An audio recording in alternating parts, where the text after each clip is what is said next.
Okay, following from the last second point, I've got now at point three, which is sex, try guns, and this is the one of the, as I say, these are issues which just will not leave us alone, really right down to the final text, and it's not particularly because I've chosen the text to line up that way, but that if you deal with a war text, you're going to deal with these issues.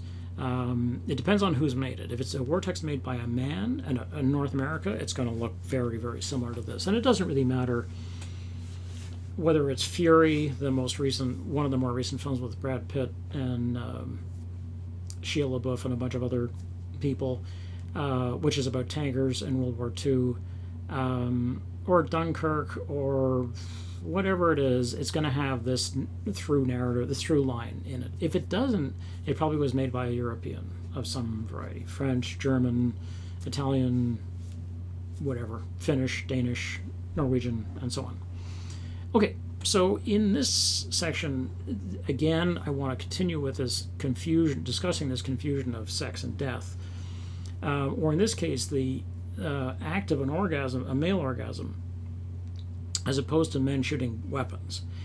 The main issue really is that, I know this is going to, people are going to be like, what the WTF, Tim? I mean, really? But this is it. The gun, any gun, can fire and keep firing for quite a long time. I mean, eventually, if you keep on, say, firing, I don't know, artillery or something like a machine gun, the barrel is going to melt. I mean, you actually have to get on asbestos gloves and pull the barrel off a machine gun to replace it, because they overheat and they melt, and that's it. They start to blow up the munitions. But for a long time, basically, a gun will ejaculate and never get soft. And that becomes the soldier male's ideal, as opposed to the penis, which ejaculates, but then it gets soft. And even if you're young and a stud and ripped and all that stuff, you're still not going to last forever. But the guns go on forever. And this is the kind of imagery which we're going to see and see and see, but especially you're going to see it on Top Gun. So in this next set of clips, I think that you're going to get this stuff on your own, but I mean, I'm sure you are. But anyway, have a look at them, and then I'll come back in and talk. Okay.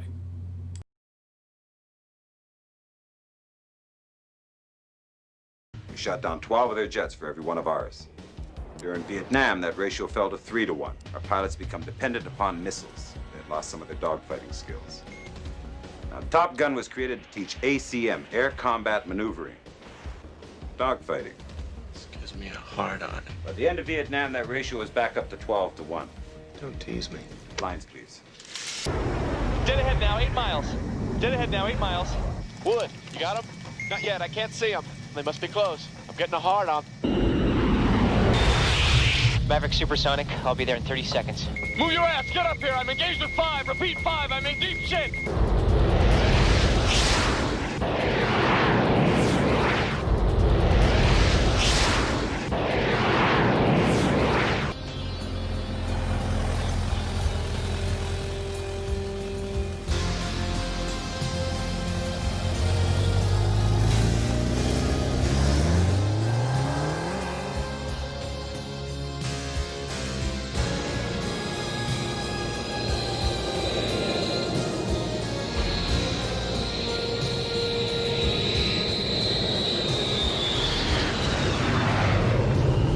Okay, so we now have two instances, one early in the film and one late in the film, near the end of it, where the men discuss the fact that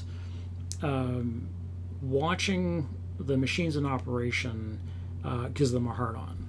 And as one of the pilots says, you know, we must be close. This is at the end, it's at minute 129, so we're nearly done with the film.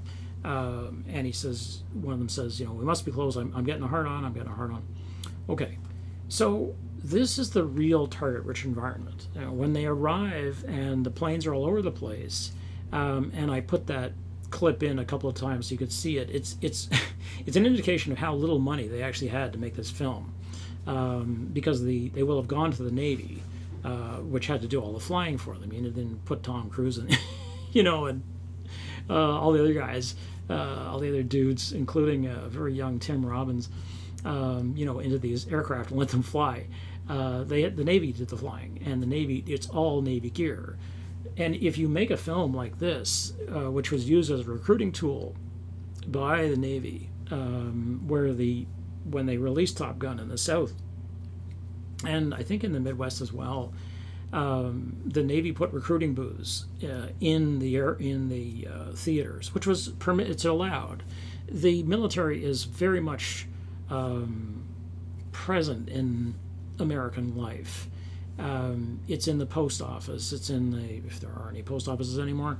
It's in the theaters when they're open.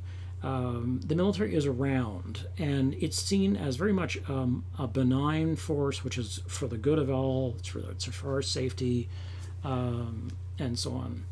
So it's hard to explain how ever present it is.